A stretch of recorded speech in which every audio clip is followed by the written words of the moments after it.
আসসালামু আলাইকুম। আজকে আমি আপনাদেরকে দেখাবো কিভাবে আমরা রেস্টুরেন্টে ক্রিসপি পেঁয়াজু ভাজি এবং লং টাইম এটা সংরক্ষণ করে রাখা যায়। নেটে অনেক ভিডিও দেখেছেন, তো আজকের ভিডিও দেখে আপনি যদি পেঁয়াজু রান্না করেন, পেঁয়াজু ভাজি করেন, সেক্ষেত্রে আপনার অন্য কোনো ভিডিও দেখার প্রয়োজন হবে না। এটা টোটালি খুবই ইন্টারেস্টিং একটি ভিডিও। সো দেরি না করে শুরু করছি আজকের ভিডিওটা না টেনে দেখবেন। আশা করি সম্পূর্ণ ভিডিও দেখলে আপনার রেসিপি ক্লিয়ার হয়ে যাবে। সো স্টার্ট করতেছি আজকের ভিডিও। তো আমি প্রথমে এখানে যে ইনগ্রিডিয়েন্টসগুলো নিয়েছি সেগুলো আমি একটু বলে রাখি। এখানে কাঁচামরিচ নিয়েছি, আর একটু ধনিয়া পাতা নিয়েছি, তাও হাফ কাপের মতো। আর এখানে পেঁয়াজ নিয়েছি আমি 2 কাপ, ডাল নিয়েছি 1.5 কাপের মতো। তো আপনারা এর সাথে আমি আগে এগুলো মিক্স করে নিচ্ছি।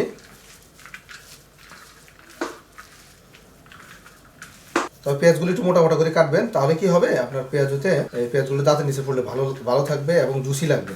আর দিচ্ছি এখানে হাফ টেবিল স্পুনের মতো লবণ। তবে একটা কথা মাথায় রাখবেন, ফ্রাই আইটেমের লবণ তুলনামূলকভাবে একটু কম লাগে। আমি আপনাদেরকে সাজেস্ট করবো, যেহেতু একেবারে প্রাইস কম, ফ্রাই ম্যাজিক স্পাইস গুঁড়োতে এটা পেয়ে যাবেন। তো এই ফ্রাই ম্যাজিক পাউডারটা অর্থাৎ বেসন মিক্সটা আমি দিচ্ছি এখানে 1 কাপ। তারপর এটা মিক্স করতেছি। পেঁয়াজটা কতটা শক্ত হয়েছে এই যে দেখেন, সেটা হচ্ছে এখানে এই পর্যায়ে আসলে অল্প একটু সয়াবিন তেল দিয়ে দিবেন। সেটা 2 থেকে 3 টেবিল স্পুন হতে পারে, বেশি না। এই তেলটা দেওয়ার কারণ হচ্ছে আপনি যখন পেঁয়াজটা ফ্রাই করবেন, ফ্রাই করলে হচ্ছে পেঁয়াজের ভিতরে তেল ঢুকবে না। ওকে, এটার কাজ শেষ। এখন আমি ফ্রাইং চলে যাচ্ছি। আচ্ছা, আপনারা যখনই পেঁয়াজও ভাজবেন অবশ্যই তেল ভালো করে হিট করে নিতে হবে। তাহলে এইভাবে কি করবেন, অল্প একটু ডাল ছাড়বেন। ছাড়ার পর যদি দেখেন 1 সেকেন্ডের ভিতরে বেশি উঠছে, তার মানে তেলের টেম্পারেচার ঠিক আছে। একদম জুড়া পেঁয়াজ যেটা বলে, সেটা কয়েক পিস সুন্দর করে করব। আগে জুড়াটা করে নেই। চুলার আঁচ অবশ্যই মিডিয়াম আছে রাখবেন, অতিরিক্ত হিট দেওয়ার দরকার নাই, আবার একেবারে কমও দেওয়ার দরকার নাই, মিডিয়াম আছে কন্টিনিউ এভাবে রাখবেন। আমরা কি করব, এটা দিয়ে পেঁয়াজটা নাড়ব। দেখেন, এই যে দেখেন অলরেডি ক্রিস্পি হয়ে গেছে।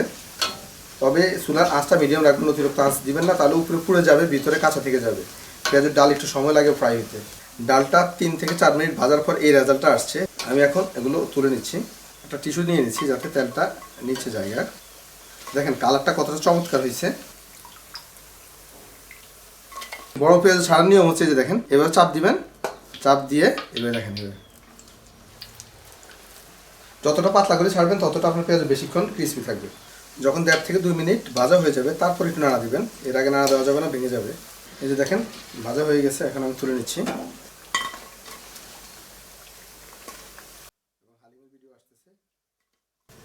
এই যে দেখেন, আমি যেটা দেখাতে চাইছি সেটা হচ্ছে যে দেখেন পেঁয়াজুতে কোনোভাবে তেল দেখা যায় না।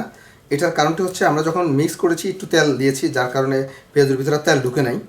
আর এটা সাউন্ডটা একটু শোনাই। আমি যেহেতু রোজা আছি 3য় দিন, দেখছেন সাউন্ড কতটা ক্রিস্পি, দেখেন একদম পুরো ড্রাই হয়েছে। সাউন্ড শোনা যায় কিনা জানি না।